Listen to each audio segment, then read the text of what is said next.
Glennon Capital is a specialist small cap investment manager. So I set the firm up in 2008. I was passionate about small caps. It's where I like investing.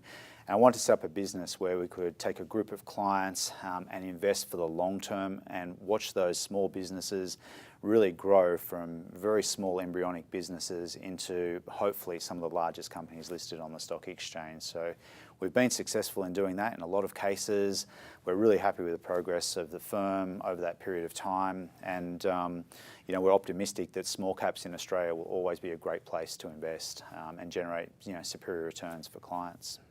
When we set the business up, what we wanted to do was make sure that the principals of the firm were significant investors in the fund. So we weren't going to be doing anything for our clients that we wouldn't do with our own money. So it is our own money that's in the funds. We're significant investors in the funds. So we make sure that anyone that invests with us, we treat them like a business partner. We try to be very open about our communications and what we're investing in. We do a lot of work around conveying how we're investing, what we're looking for in businesses, because we do treat our clients like business partners. So we're all in the same fund together, and hopefully over the long term we generate really good returns because we are all very much aligned. Our money is in exactly the same fund as the client's fund. The investment objective is to achieve real returns, so actually make money for our clients. So we're investors in the fund, and our fundamental view is that there's no point saying to our clients, the market's gone down and we've performed better than the market, but everyone's poorer. So as big investors in the fund, what we ultimately want to do is generate absolute returns for our clients. So there'll be periods of time when the market's really hot and there's not a lot of valuation or sense in the market. We'll underperform the market at that period of time. But over the long term, the idea is to invest in businesses that are generating real returns for clients in an absolute sense. Fundamental premise that we look at when we're looking for businesses is the quality of management. So we view businesses as just a group of people that are put together.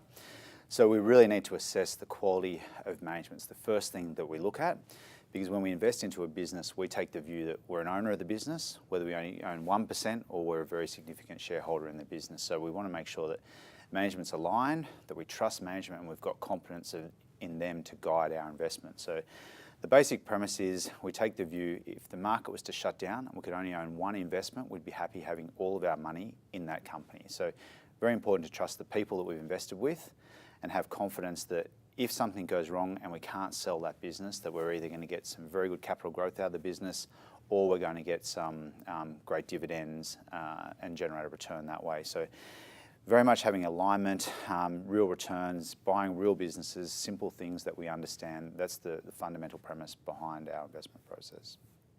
For a stock to get into our portfolio, it has to be relatively more attractive than something else we own. So we're generally reasonably fully invested. So when we find a new idea, what we need to do is we go through the P&L, the balance sheet, and the cash flow statement, make sure we understand the investment, the metrics of the business, what the balance sheet's like, make sure there's not too much debt in the business. And then we really need to understand the drivers. What's going to make that business earn more money, get a bigger market share, or grow its revenue. So really getting into the numbers, understanding what the business does and how that will play out in a financial sense is very important for us in terms of evaluating a business and its relative attractiveness compared to the investment universe that's out there. Small caps can be an exciting place to invest, but it can be incredibly risky. So we hold a portfolio of securities. We do get some of them wrong, and it's quite binary, the investment decision with small and micro cap companies. So for example, you could have a change in management and that could fundamentally change the future outlook for a business. A company might lose a contract, and because they're not big businesses like a BHP or a Rio or a National Australia Bank, one contract might be quite significant to the business. So diversifying the risk, holding a balanced portfolio, making sure you don't have all of your eggs in one basket is important in the small cap space.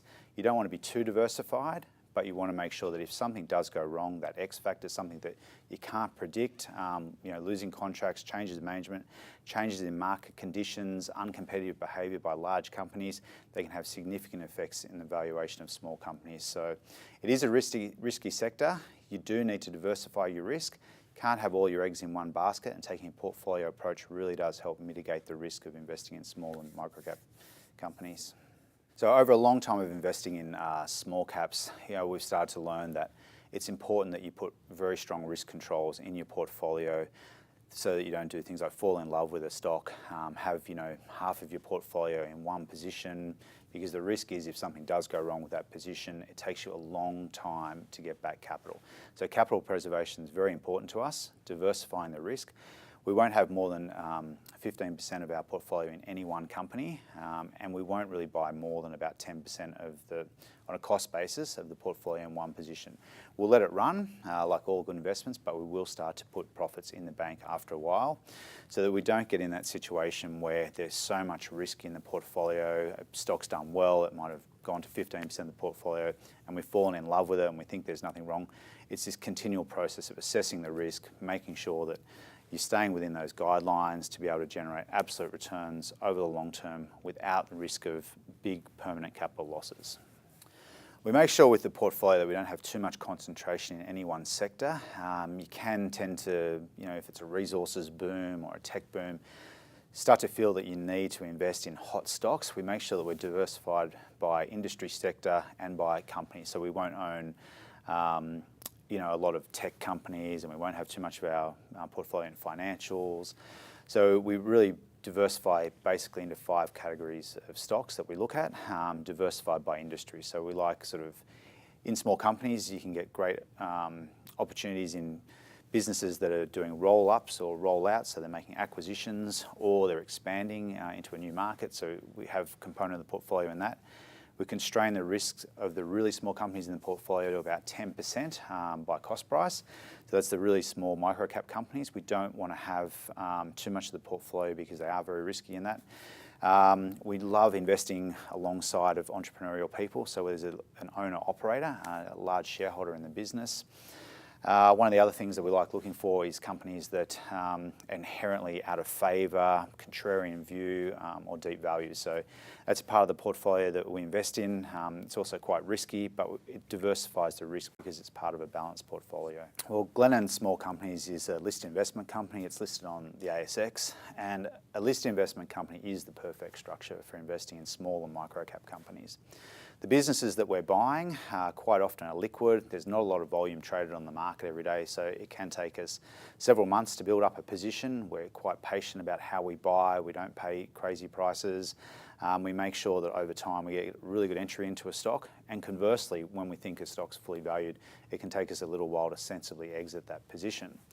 If we were running an open-ended vehicle, so something that wasn't a listed investment company, what would happen is if we had a big client pull out of the fund, then we'd have to be in a situation where we'd be forced to sell securities on market at less than optimal prices. So because of the illiquidity, a client wants to take back their money, we'd be forced very quickly into selling a stock, and in that small and micro cap space, that can be very detrimental to the rest of the investors in that vehicle. So listed investment companies, ideal. Having closed-end money, the investment manager can take a very long-term view and really generate great returns for clients without having to worry about the vagaries of individual investors and their investment decisions and the impact they'll have on your underlying securities.